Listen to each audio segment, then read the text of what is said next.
Hello students, welcome to Shiny Max. 8ஆம் வகுப்பு எடுத்துக்காட்டு 1.4 பார்க்கலாம். 1/3 மற்றும் 4/3 ஆகியவற்றை ஒப்பிடுக. இப்போ இதை ரெண்டையும் ஒப்பிடணும். சரிங்களா? ஃபர்ஸ்ட் அதை எழுதிக்கலாம்.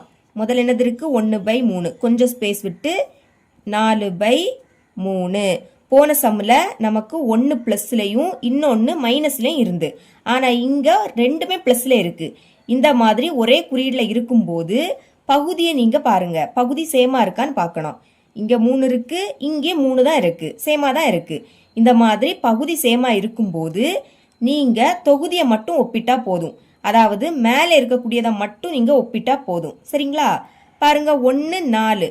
1 விடைக்கு எது பெருசு? 4 தானே பெருசு. அப்போ இந்த 4 இருக்கக்கூடிய சைடை பார்த்து இப்படி வாய் திறந்திருக்கிறது மாதிரி போட்டுக்கோங்க.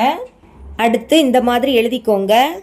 பகுதி எண்கள் சமமாக இருப்பதால் தொகுதிகளை மட்டும் ஒப்பீடு செய்தல் போதுமானதாகும். அதாவது பகுதி சேமா இருக்கு பாத்தீங்களா, ரெண்டுலயுமே 3 தான் இருக்கு.